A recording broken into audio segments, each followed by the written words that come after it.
Esta cumbre nos dio la oportunidad de sostener diversas conversaciones sobre el tema. Abordamos los retos que enfrenta la región, en particular el desafío del combate a la delincuencia organizada transnacional, que vulnera la seguridad y el bienestar de nuestras sociedades.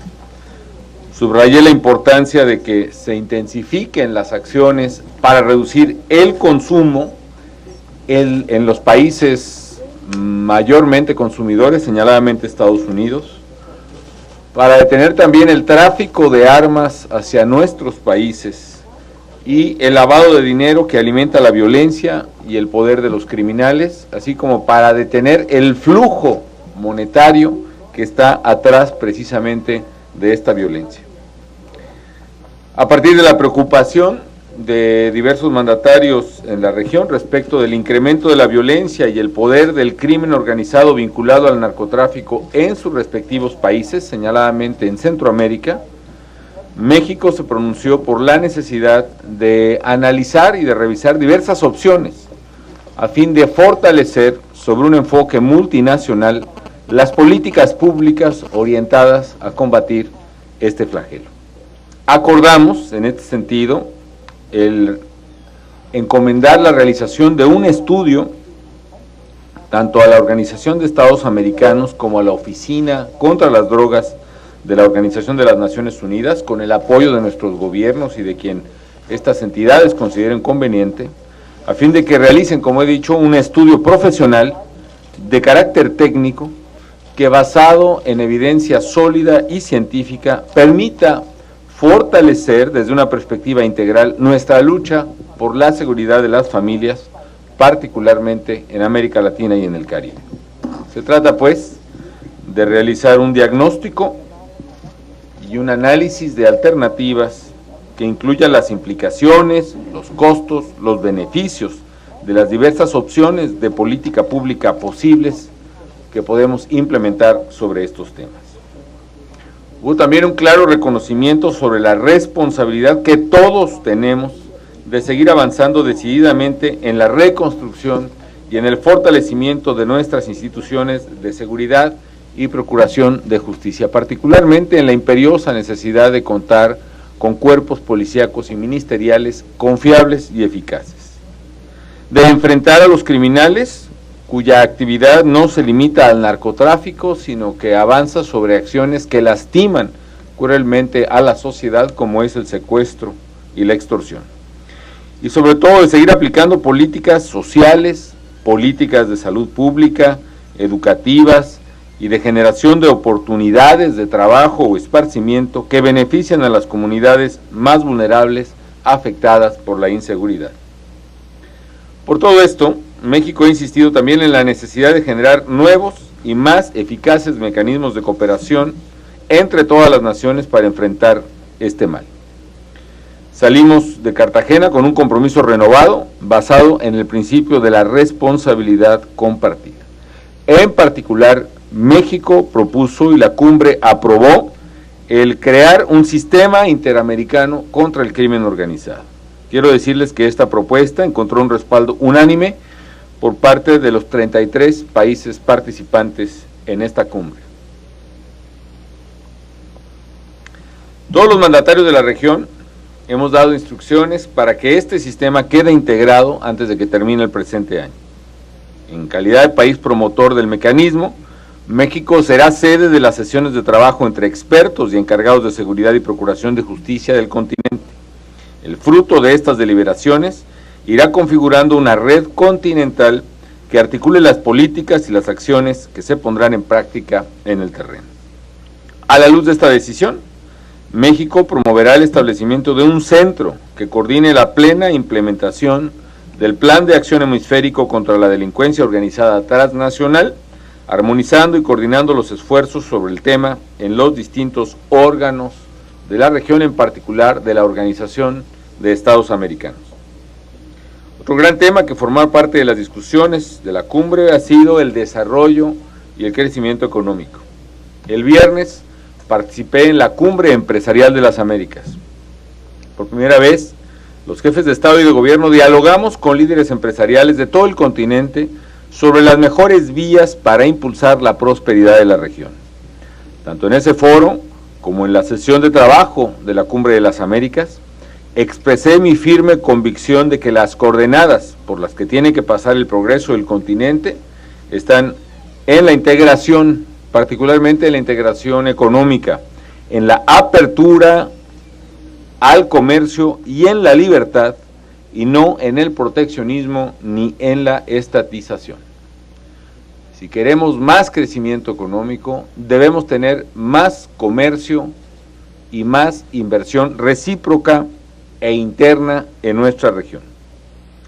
Asimismo, a lo largo de mi estancia en Cartagena sostuve varios encuentros de relevancia con otros países, por ejemplo, y con otras personalidades. Por ejemplo, tuve la oportunidad de reunirme con el presidente de la cadena de tiendas Walmart, Michael Duke, y él nos dio la excelente noticia de que esta empresa realizará en este año 2012 inversiones por 20,000 millones de pesos, fundamentalmente en México y en Centroamérica, lo cual estimamos podrá generar hasta 23,000 nuevos empleos en nuestro país. Esta inversión de 20,000 millones de pesos de Walmart en Centroamérica y México fundamentalmente es una noticia muy positiva para el país. Me reuní con otros jefes de Estado y de Gobierno, por ejemplo, con los jefes de Estado y Gobierno de 10 naciones del Caribe, a quienes ratifiqué el compromiso de México por transmitir los intereses de las naciones caribeñas en temas tales como el acceso al financiamiento, la seguridad alimentaria, el apoyo en materia de desastres naturales y la seguridad pública misma, en la cumbre del G20 que México organiza en junio en Los Cabos, Baja California Sur. Asimismo, sostuve encuentros y conversaciones informales con varios presidentes y primeros ministros de la región a lo largo de las sesiones de la cumbre. Estoy seguro, amigas y amigos, de que los resultados y los acuerdos alcanzados en esta gira internacional, muy señaladamente el nuevo sistema interamericano contra el crimen organizado, y particularmente también debo enfatizar nuevos proyectos y acciones para apoyar en concreto al pueblo hermano de Haití en su esfuerzo por crear mejores condiciones de vida que puedan aliviar un poco el sufrimiento de su gente, pues habrán de tener efectos muy positivos en la relación de México con todas las naciones del continente y en particular con nuestros más importantes socios y aliados comerciales. Muchas gracias por su atención y estoy a sus órdenes para tomar algunas preguntas. No habiendo quien haga uso de la palabra. No sirve el micrófono. Luis Alberto Melo, de Radio Centro.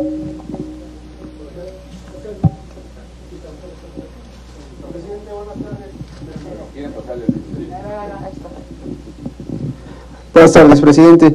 Pues quisiéramos saber cuál es la postura del gobierno mexicano en estas discusiones que se estuvieron dando en la cumbre sobre Cuba, la petición de varios países de que no haya una nueva cumbre sin la presencia de Cuba. ¿Cuál es la postura de México que se estuvo esperando en estos trabajos? Y también saber si en esta postura México está de alguna manera condicionando también algunas características que deba cubrir Cuba para estar en este tipo de encuentros. Y también sobre este anuncio que se hace de solicitar a la Organización de Estados Americanos para hacer un estudio sobre el narcotráfico, de fortalecer la lucha. México, Colombia y otras naciones están reconociendo de alguna manera implícitamente que sus estrategias han fallado. Bueno, primero, México ha tenido siempre una política de diálogo e inclusión con todas las naciones, sin excepción. E independientemente de que la integración de la Cumbre de las Américas obedece mucho al propio esquema que, por ejemplo, tiene el estatuto y la normatividad de la Organización de Estados Americanos, hay que recordar que México fue, si mal no recuerdo, el único país que se opuso a la exclusión de Cuba en la Organización de Estados Americanos en su momento. Es una postura, además, que México ha ratificado permanentemente. De ahí que, por supuesto, que nosotros sostenemos una política de inclusión de todos los países de América Latina y el Caribe, insisto, sin excepciones, ni de Cuba ni de ninguna otra.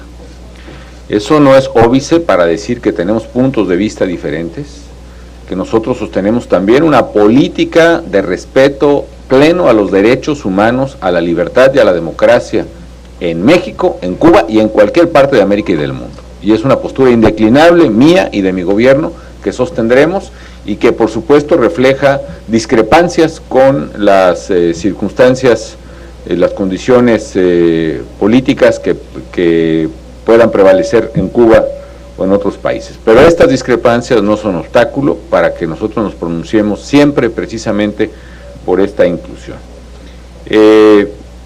Respecto a la postura de quienes consideren que no debe haber otra cumbre sin Cuba, yo pienso que aún en estas circunstancias y aún que sin que se genere el consenso necesario para cambiar la integración tanto de la OEA como de la cumbre misma, yo estimo que los resultados son valiosos en sí mismos. El diálogo mismo que se da, por ejemplo, entre Estados Unidos y Canadá con el resto de países latinoamericanos y caribeños, es un insumo valiosísimo para el entendimiento de nuestros países y para nuestro propio desarrollo. La aportación que el diálogo da es invaluable y es independientemente de que se resuelvan los consensos requeridos para variar una u otra modalidad de la propia cumbre, como es el tema cubano o cualquier otro.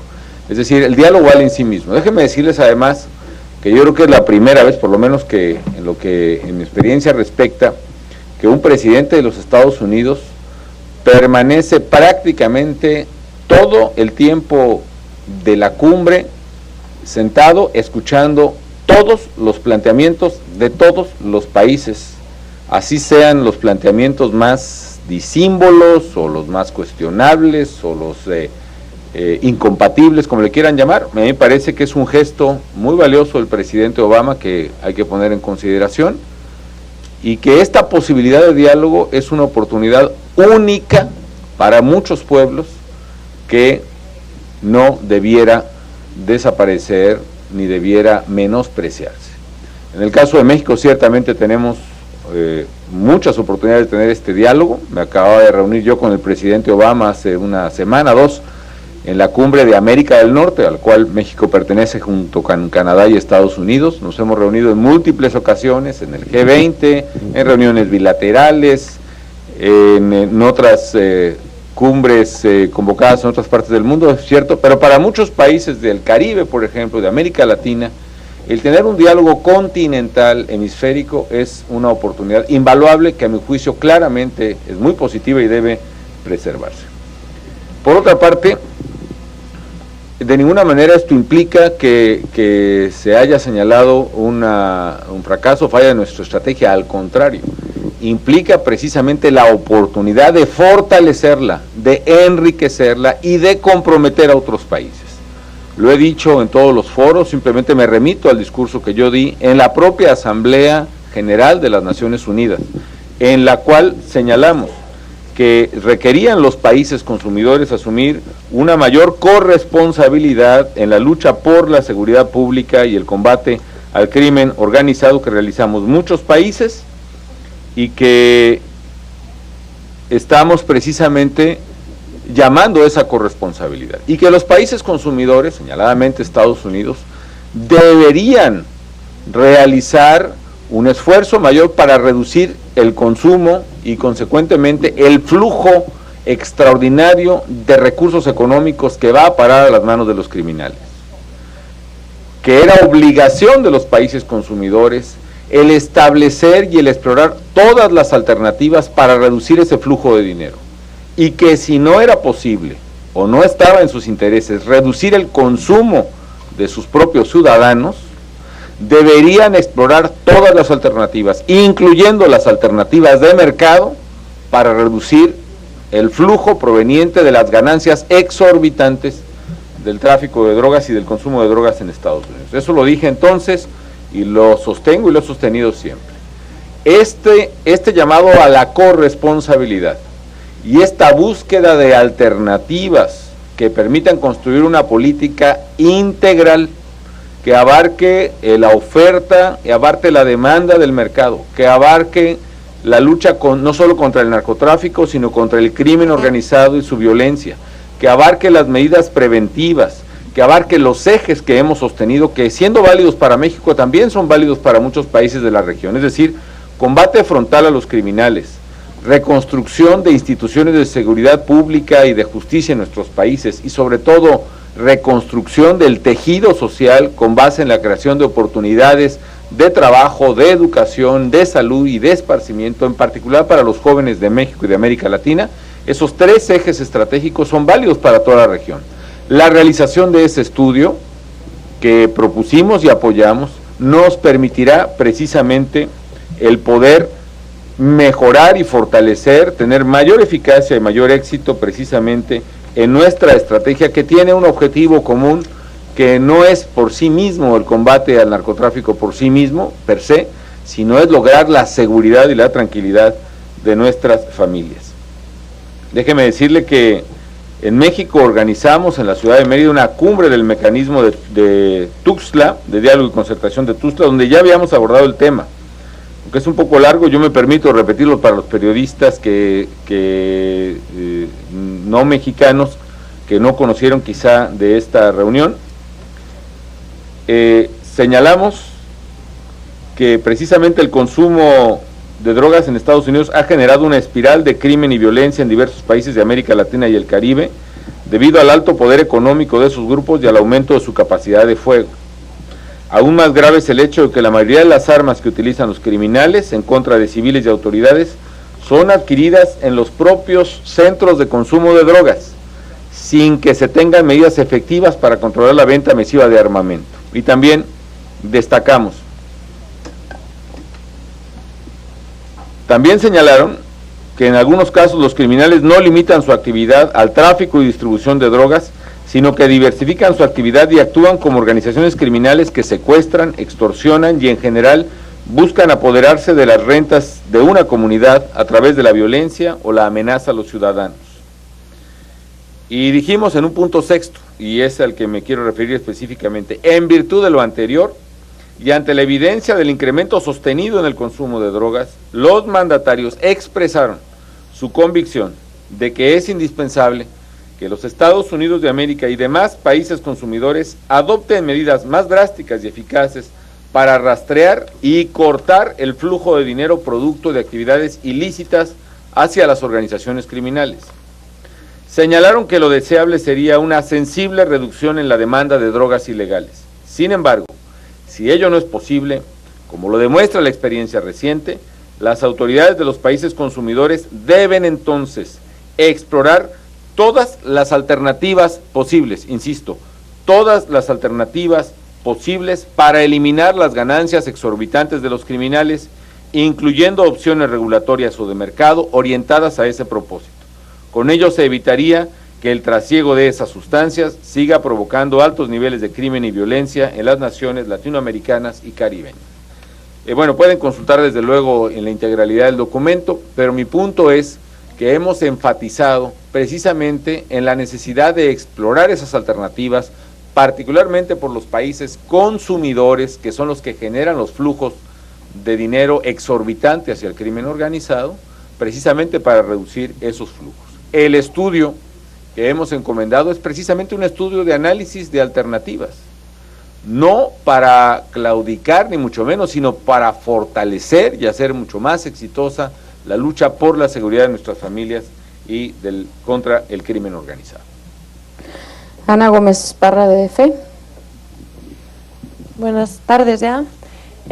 Presidente, yo querría saber un poco más sobre ese sistema interamericano. Dice que habrá una comisión. ¿Por quién estaría formada? Básicamente nosotros, obviamente por todos los países de la región, por eso se llama interamericano, pero a final de cuentas va a estar integrada y creo que estará más activa por los países que más estamos sufriendo este flagelo del crimen organizado transnacional. Y porque nosotros queremos que funcione, nosotros vamos a tomar las primeras medidas para organizarla. Vamos a crear el centro, vamos a estar convocando a los países, vamos a organizar las reuniones, vamos a dar el seguimiento técnico, vamos a dar el soporte que sea necesario, porque nos interesa que funcione.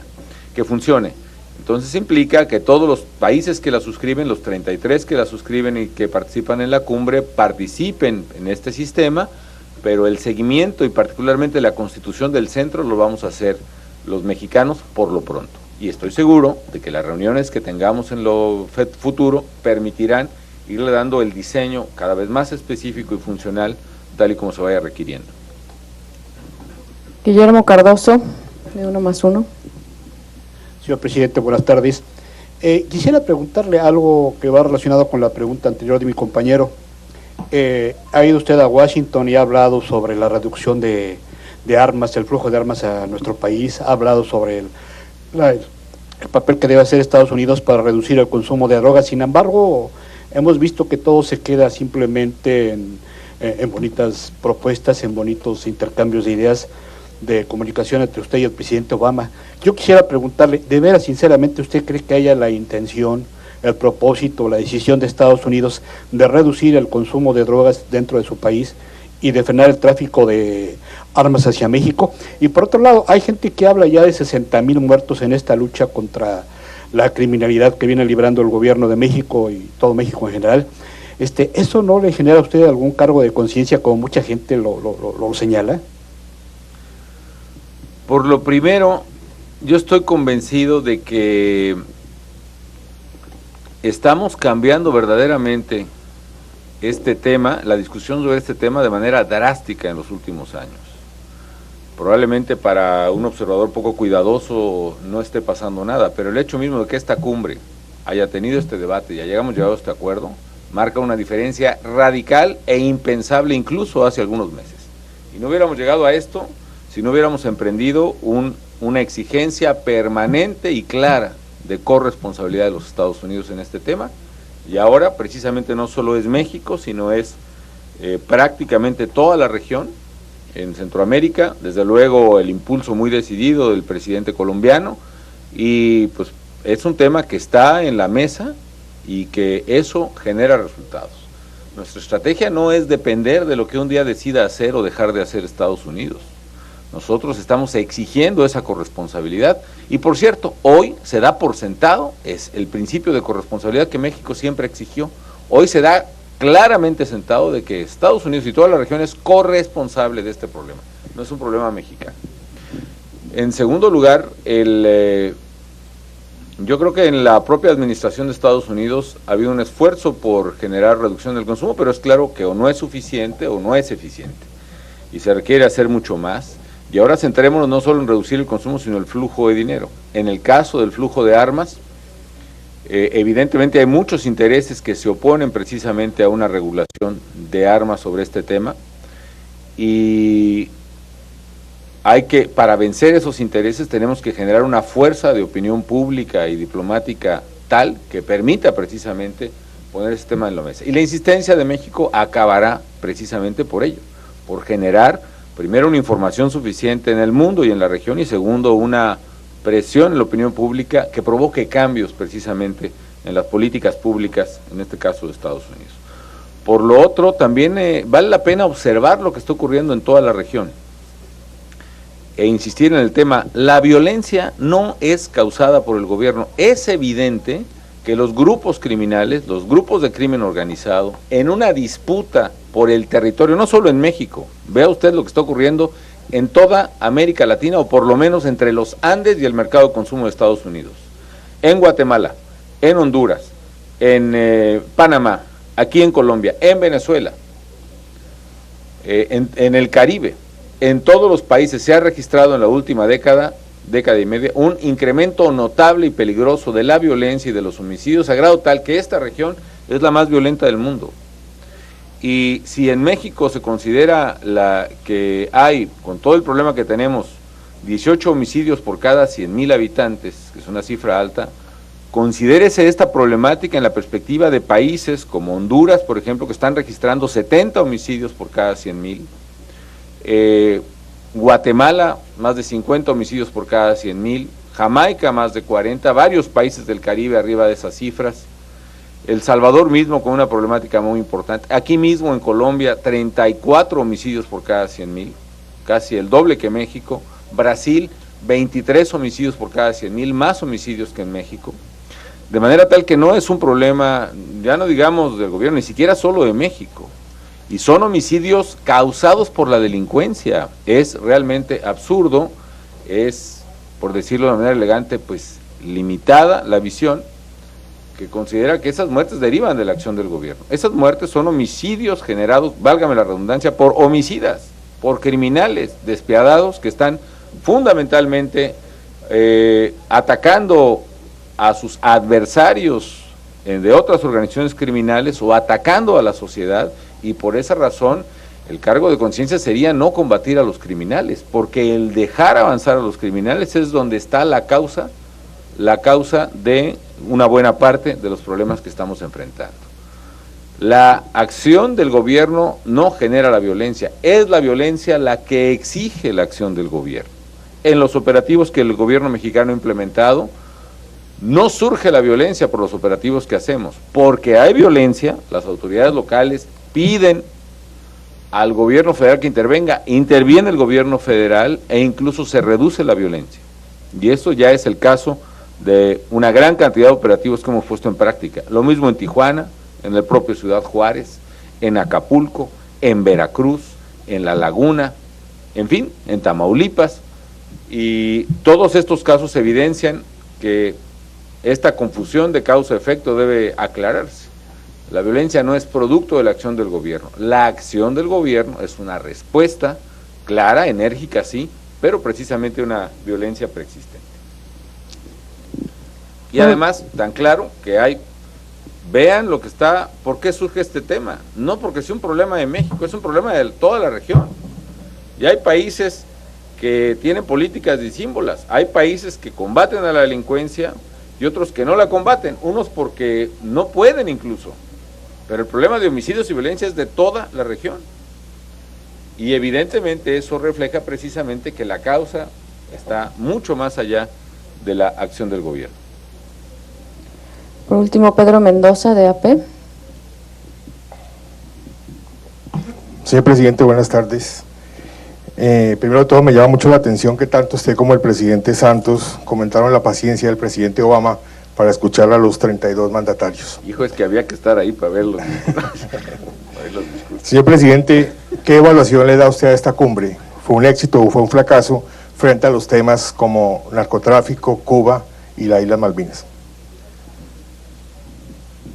Mire, la verdad es que la cumbre estuvo muy bien organizada, salió impecable, francamente, si usted me pone una disyuntiva, porque yo no soy muy amigo de las disyuntivas, yo creo que la vida no es blanco y negro y se acabó, pero si me la pone así, si me obliga, digamos, a decirle éxito o fracaso, yo digo que éxito. ¿Por qué razón? Porque yo le doy un enorme valor al diálogo mismo. Las cumbres son encuentros, y de esos encuentros surge precisamente un valiosísimo intercambio de opiniones y puntos de vista que los presidentes, por lo menos en mi caso, valoramos enormemente. No tenemos otra oportunidad de contrastar nuestras ideas. Y estas cumbres nos permiten hacer eso. Que hay que mejorar muchos mecanismos, sí. Yo, por ejemplo, estoy impulsando la realización de cumbres virtuales. Para la COP16 hicimos varias reuniones a través de internet y teleconferencia. Y ahora para nuestros aliados de la Alianza del Pacífico, del Arco del Pacífico, Chile, Perú, Colombia y México, ya hicimos la que creo que es la primera cumbre virtual que se tenga registro. Hacemos una reunión de teleconferencia desde nuestras respectivas oficinas, desahogamos todos los temas comerciales que tenemos, y eso francamente creo que debe ser, podrá ser útil para futuras. Pero yo creo que la cumbre en ese sentido fue un éxito. Y por cierto, aunque pueden ser los temas de más interés para ciertos sectores, no son tampoco los temas fundamentales de las cumbres. El tema de la cumbre fundamental es cómo asociarnos para desarrollarnos, cómo prosperar. Y una idea que a mí me gustó mucho del discurso de Alicia Bárcena el primer día, cómo enfrentar los retos del desarrollo y de la igualdad. Ella lo expresó en esta frase: se trata de crecer para igualar a las sociedades, pero también de igualar a las sociedades para crecer. Esos son los temas fundamentales. Otros temas son quizá de mucho interés para un determinado país. Qué duda cabe que el tema de las Malvinas es de pues muy clarísima prioridad para Argentina, pero bueno, finalmente son temas que se abordan, se discuten, pero los temas medulares, los que nos traen aquí, los que son materia de nuestras discusiones más a fondo y los que generan mayor bienestar para nuestros pueblos, están precisamente en la discusión del desarrollo. Y yo insisto, el desarrollo de América Latina está vinculado a la libertad, está vinculado al comercio. Mientras más comercio tengamos, tendremos más prosperidad para nuestros pueblos. Y mientras más bloqueemos el comercio entre nuestros países, más tardaremos en salir del subdesarrollo. Muchas gracias.